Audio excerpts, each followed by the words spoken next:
Hello viewers, this is History with Hilbert, and this is in fact the UK edition of my response to 1066, A Year to Conquer England. And the reason I've had to make this separate video for viewers in the United Kingdom is because the BBC have blocked my video because it had copyrighted content from the BBC. However, from what I can tell, people outside of the UK are able to watch it, but those inside the UK can't watch it.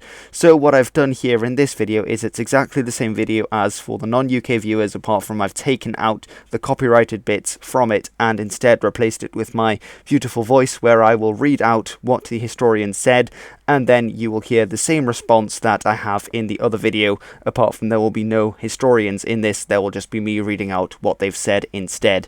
So this is the UK edition of 1066, A Year to Conquer England. Enjoy! Hello everyone, welcome back. This is History with Hilbert, and as you just heard, today I'm going to be making a few points about a new series which was on the BC this week called 1066, A Year to Invade England, which is of course about the very famous Battle of Hastings, which was a massive turning point in the history of England, as well as some of the other history and stories surrounding this date in English history, which, as I said, is very important. Now, throughout this video, I am going to be criticising and strongly disagreeing with a few things that are mentioned, but on the whole, I quite enjoyed watching this, and I think that anything that really promotes an interest in history, as long as there is obviously some basis in fact and it's all, not all made up, is a good thing, because it will make people actually interested in the topic. And I do agree with a lot of what's being said, but I do disagree, as I said, with a few things that they brought up. So any of the historians in this video, I have actually met a few of them. They're very nice people, and they obviously do know a lot about certain areas, but maybe not so much about this area, and I'm going to challenge them. Now, everything in this video, the content, the footage, the audio of the BBC, obviously I don't own this. I am responding to this rather than claiming this as my own. So now that's out the way, let's get on with it. So the format of the series is that you have Tom Holland, who is portraying Duke William in the argument, then you have Yanina Ramirez, who is portraying Harold Godwinson, and Dan Jones, who is portraying the Norwegian Harald Hardrada.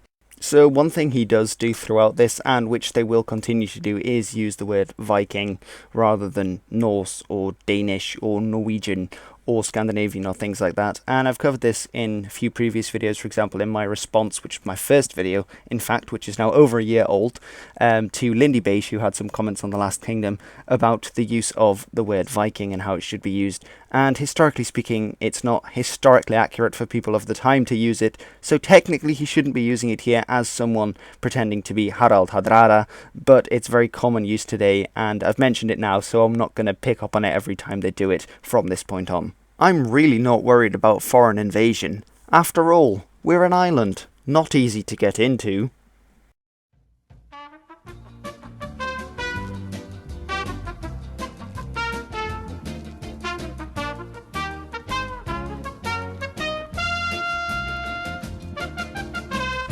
Norway, you've not been a threat for 50 years? I would beg to differ. King Knut, who is also called King Canute the Great, actually ruled England in the period before Edward the Confessor, who is the one who sets off this train of events with the succession, and some saying that he promised it to the Duke of Normandy and some to Harold Godwinson. But King Knut was actually the king of England, Denmark and Norway. So he actually died in around about the 1030s, which isn't 50 years ago. It is quite a bit sooner. It's only about 30 years previously that he died, and he was king of Norway, Denmark and England. So the Norwegians were quite a big threat, and had been, the king of England had also been the king of Norway for quite a while. So I would disagree with you there. Normandy, you're tiny, and you're so busy fighting amongst yourselves and the rest of France that you're not a threat to me at all. I would also disagree with you there. Although I do agree with you that William, who was initially called William the Bastard, had a very tricky start in life. In fact, there are several stories which the documentary goes on to tell about, of where he almost died and he was almost assassinated, and he did have a lot of people within Normandy and on the borders of Normandy to fight off to survive and to further the interests of the duchy. But in this time, William starts to stabilise. William could never hope to invade England with a very unstable duchy at home, and actually around about the 1060s, the late 1050s, we start to see more stability in Normandy. So, for example, in 1058, William actually goes on the offensive and invades the county of Dreux, which is a neighbouring county to the Duchy of Normandy. And obviously, if he's going on an offensive, he clearly has stuff in check in Normandy, because why would you go and attack another place if you've got internal rivals? So I would disagree with you there. I am sitting pretty. Yeah, okay, the thing is that Harold Godwinson was actually very aware of the danger posed by these various factions by both the Normans across the English Channel and the various Scandinavian countries across the North Sea, and in fact he actually sent an army to the Isle of Wight in preparation for a Norman invasion, but because of expenses and because this invasion didn't come until September, he had it disbanded.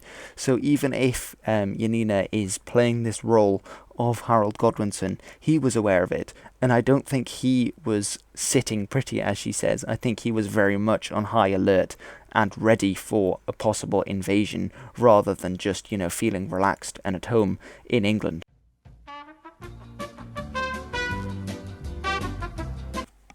I am ultimately a Viking stock.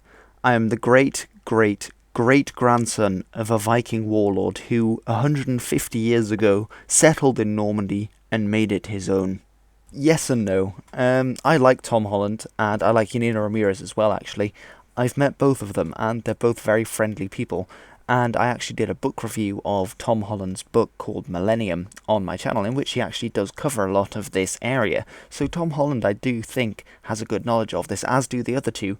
I just think they slip up a bit in this documentary. And what Tom Holland here is saying about Normandy is true. However, he makes it sound like they conquered Normandy, and this is in fact not the case. Now, with Normandy, I say yes and no, that he's true and that he's not true, because this Viking expedition under Rollo, who is, in Old Norse, he was called Hrolf the Ganga, which meant sort of Rolf or Rollo the Walker, which is always called the Ganga. But he actually invades this area north of the Seine, which is the river that leads up to Paris, very important for the West Frankish kingdom.